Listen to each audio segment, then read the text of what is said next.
अच्छा, ये अरोड़ा साहब कहते हैं बहुत अच्छा वीडियो है सर। टू के बाद जेरेंड लगाने के नियम क्या हैं? अब देखिए, बहुत बड़ा सवाल पूछ लिया आपने अरोड़ा साहब, और इसीलिए वीडियो होने वाली है थोड़ी सी लंबी। अगर आपको भी सीखना है टू के बाद जेरेंड का इस्तेमाल कहाँ कहाँ होता है, तो ट्रांसलेशन के माध्यम से आप भी सीख लीजिए। सबसे पहला एग्जाम्पल आता है, सबसे पहला आता है जब आप वर्ब के साथ पहले टू का इस्तेमाल करते हैं, फिर आईएनजी का।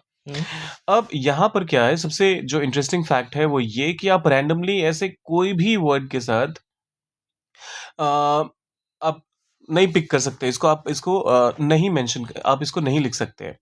सो एग्जांपल्स देख लेते हैं फटाफट से। कुछ एक वर्ब्स हैं जो ऐसे डिमांड करते हैं कि आपका वर्ब का प्लेसमेंट ऐसा होना चाहिए। जैसे मैं आपसे मिलने के लिए उत्सुक हूं। I am looking forward to meet you. I am looking forward to meet you. बहुत ही बढ़िया।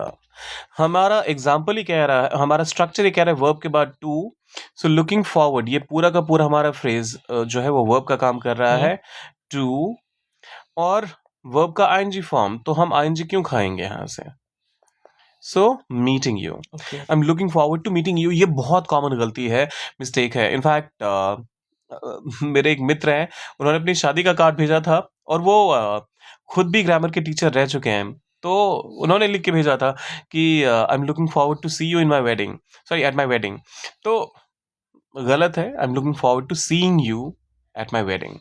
हम छुट्टियों पर जाने के लिए उत्सुक हैं। We are looking forward to going hmm on hmm vacation. perfect। Vacation में single C double C? Double C. अरे नहीं, सिंगल सी होता है। We are looking forward to going on vacation. ठीक है। दूसरा एग्जाम्पल देखते हैं, प्रतिबद्ध। इसके लिए हम कहते हैं कमिटेड। सो कमिटेड टू, वह समय पर काम, अरे बाबा, वह समय पर काम पूरा करने के लिए प्रतिबद्ध है। He is committed to.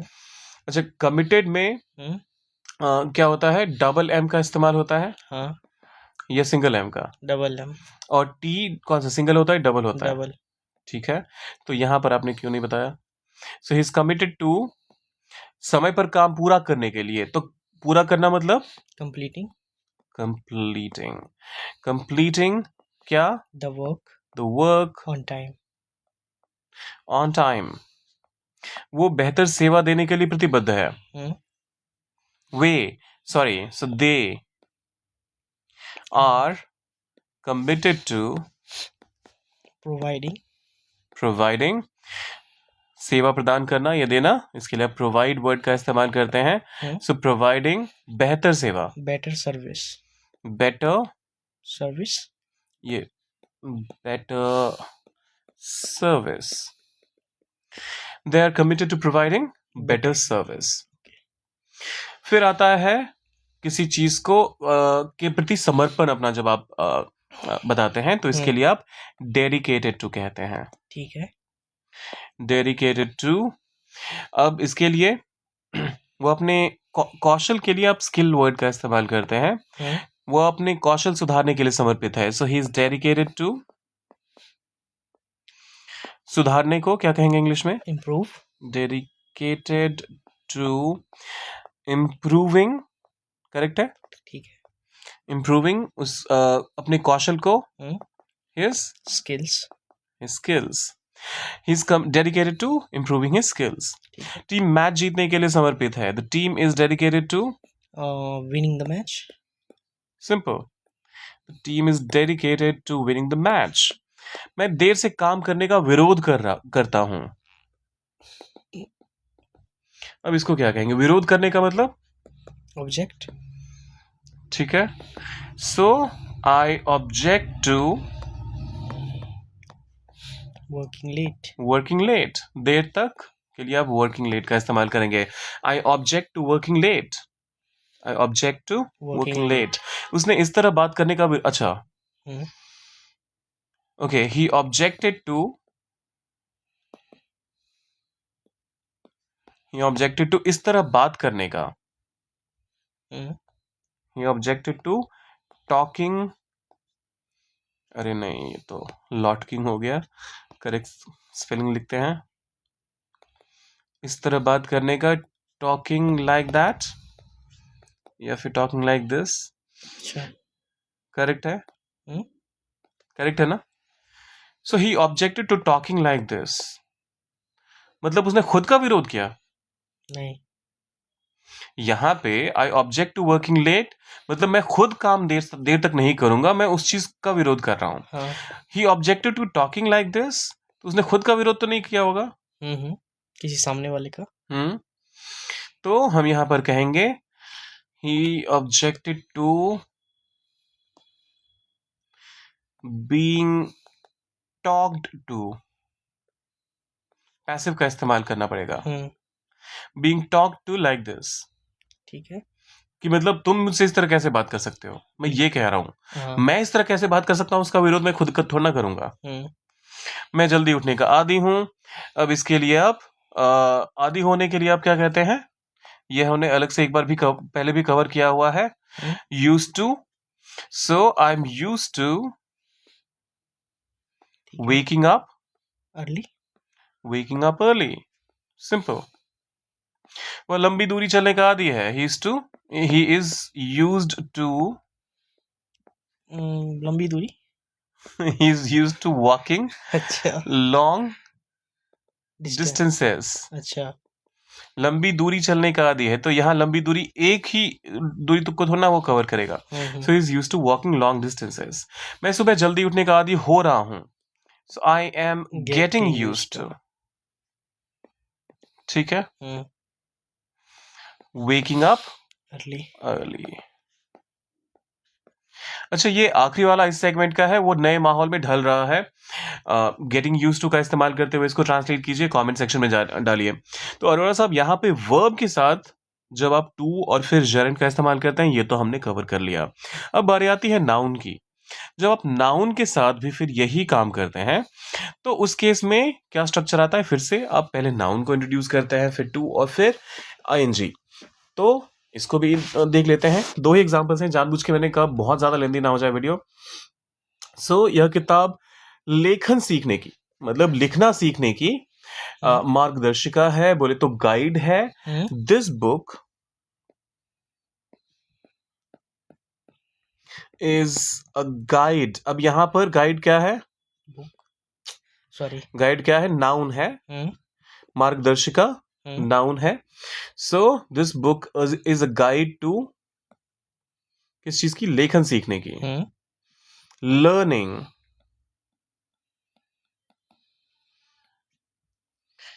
Learning to write. आप यहां पर टू राइट कह सकते हैं, या फिर लर्निंग हाउ टू राइट भी कह सकते हैं. अच्छा. तो दोनों ही सही होगा. This book is a guide to learning how to write, या फिर this book is a guide to learning to write. ठीक है. This book is a guide to learning how to write और टू राइट. ओके. ये video बेहतर बोलने की मार्गदर्शिका है. मेरे चैनल की सारी वीडियोस की बात हो रही है यहाँ पर. अब इसको कैसे ट्रांसलेट कीजिएगा, गाइड आपको मैंने बता ही दिया है.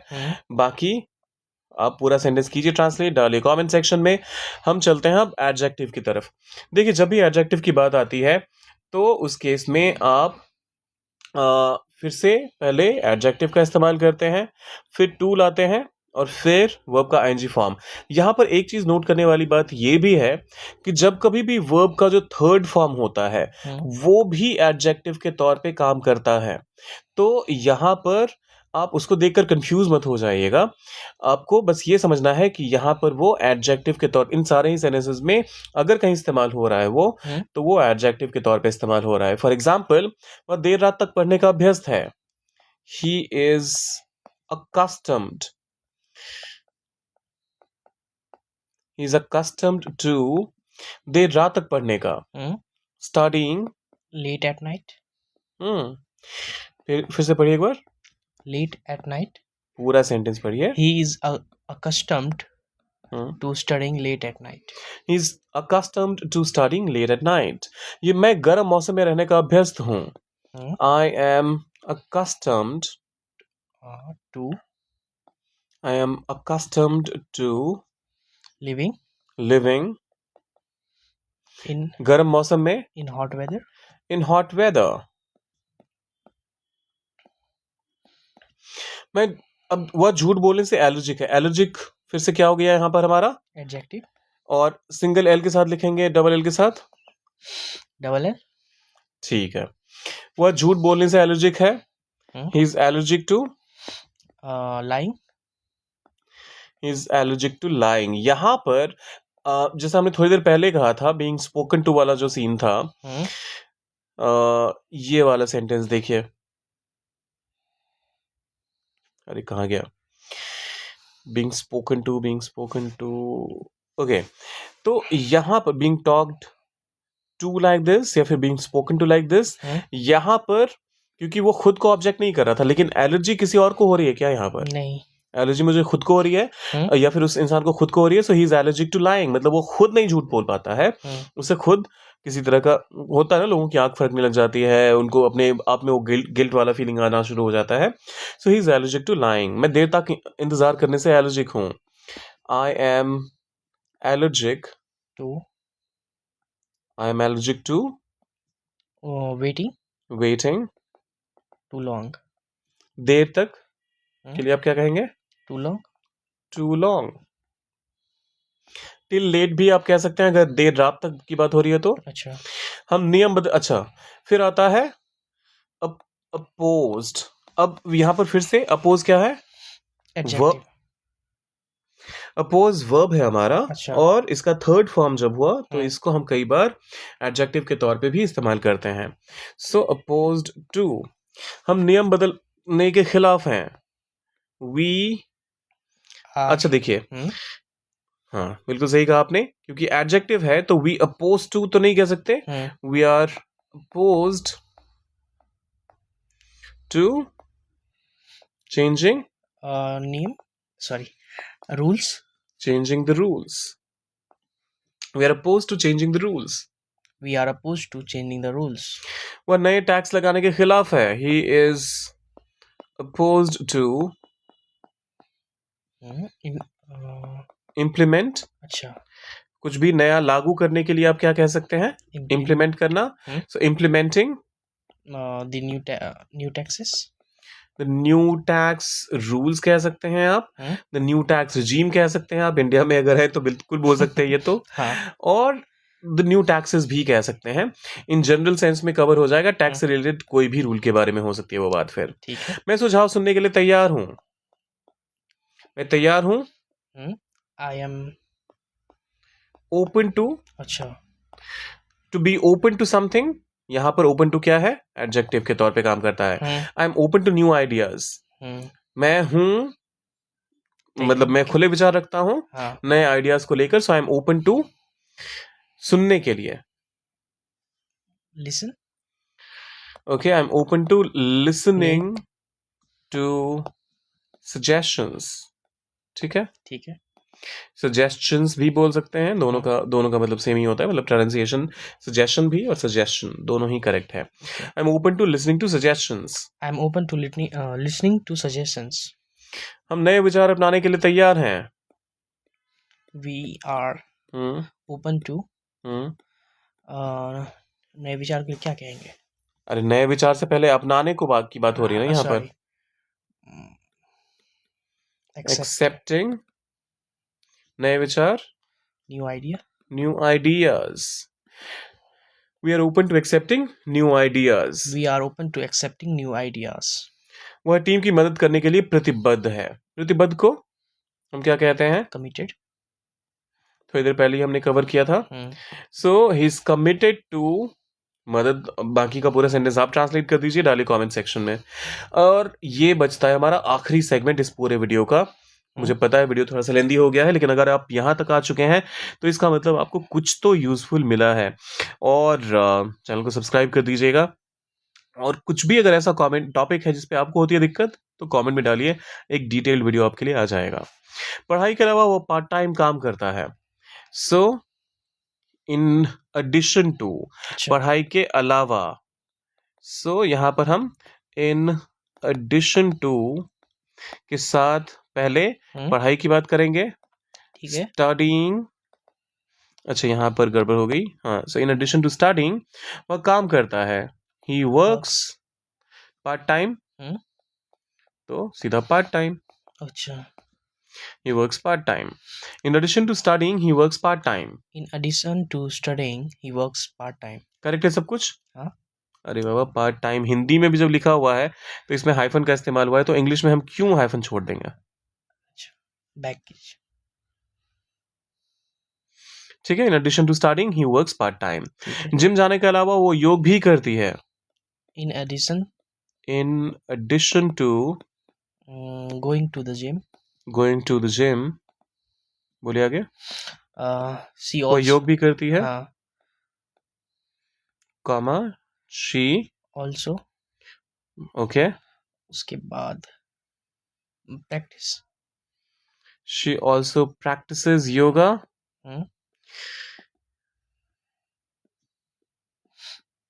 अच्छा। यहाँ पर ये भी ध्यान दीजिएगा हम्म, कि योग करने के लिए आप you don't say I do yoga, अच्छा। हाँ। You practice yoga.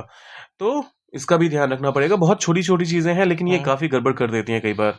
वह दूसरों की मदद करने के लिए समर्पित है। ही अच्छा, इज डिवोटेड टू, किसी के लिए समर्पित होने के लिए। हम्म हेल्पिंग अदर्स। हम्म वह बच्चों को पढ़ाने में समर्पित है। He is devoted to hmm teaching children. Okay, teaching children. वह गलती समय बर्बाद होने का कारण बनेगी। कारण बनना के लिए आप क्या कहते हैं? Lead to. सो अच्छा। वह यह गलती, दिस मिस्टेक, बोले आगे, will lead to will lead to wasting time. Wasting time. बहुत ही बढ़िया, बहुत आसान ये स्ट्रक्चर है। बस खाली ध्यान रखेंगे अगर, तो इसको आप हमेशा फॉलो कर पाएंगे। अब ये आखिरी वाला है, यह आदत स्वास्थ्य बिगाड़ने का कारण बनती है। कैसे कहेंगे? यहाँ पर फिर से आप लीड टू का ही इस्तेमाल करेंगे, इसका ध्यान रखिएगा। और बाकी जाने से पहले सब्सक्राइब, लाइक और शेयर कर दीजिएगा। मिलते हैं जल्दी।